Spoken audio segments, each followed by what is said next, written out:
తూర్పు దిక్కున విప్లవ జ్యోతి ఒకటి ఆరిపోయే, పడమర దిక్కున ప్రజా వీరుడొకరు అస్తమించే.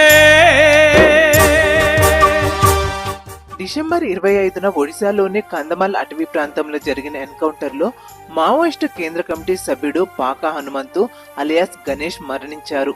2022 సెప్టెంబర్లో తన తండ్రి మరణించారనే వార్త విని గణేష్ తల్లికి రాసిన ఉత్తరం ఇది. ఆ తర్వాత ఆయన తల్లి కూడా మరణించారు. ప్రియమైన అమ్మ, ఈ విషాద సమయం ఇలా వస్తుందనుకోలేదు. 90 సంవత్సరాల వయసులో నాన్న సెప్టెంబర్ 30, 2022న మనల్ని వదిలి వెళ్లిపోయాడనే దుఃఖకరమైన సమాచారాన్ని పేపర్లో చూశాను. నేను మిమ్మల్ని విడిచి విప్లవ పదంలో అడుగుపెట్టాక నాన్న మరణ వార్తతో నాకు 4 దశాబ్దాల కిందటి విషయాలన్నీ గుర్తుకు వచ్చాయి.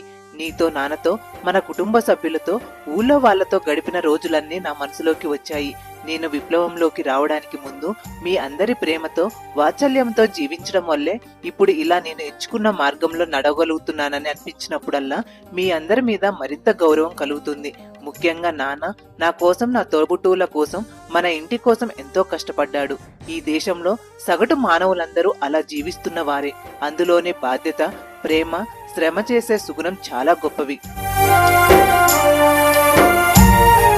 చిన్నప్పుడు మా తాత పుల్లయ్య, నాయనమ్మ, పెద్దమ్మ ఒడిలో ఆడుకున్న రోజులు నా బాల్యమంతా సజీవమైనవి. నాన్న మూట కొట్టి పొలం చెలక దున్ని పెంటగొట్టి విత్తనాలు వేసి పంటలు పండించేవాడు కదా. ఆయన చేసిన కష్టమంతా నీదే. మీ ఇద్దరి కడు పేదతనంతో మమ్మల్ని సాధడానికి అప్పులు చేసి ఎన్నో కష్టాలు పడ్డారు. అంత శ్రమ చేసినా ఆ రోజుల్లో మన కుటుంబం అంతా పస్తులున్న రోజులు ఉన్నాయి. నాకు అవన్నీ చెరగని జ్ఞాపకాలే.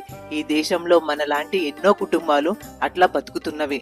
మీరు కడుపు కట్టుకొని మమ్మల్ని సాధిన తీరు నాకు ఎప్పుడూ గుర్తుకు వస్తుంది.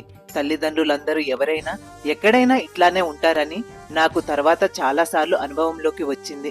అంత కష్టంలో కూడా మీకు భవిష్యత్తుపై గొప్ప ఆశ ఉండేది.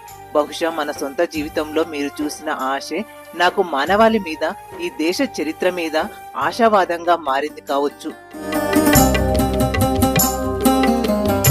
అందుకే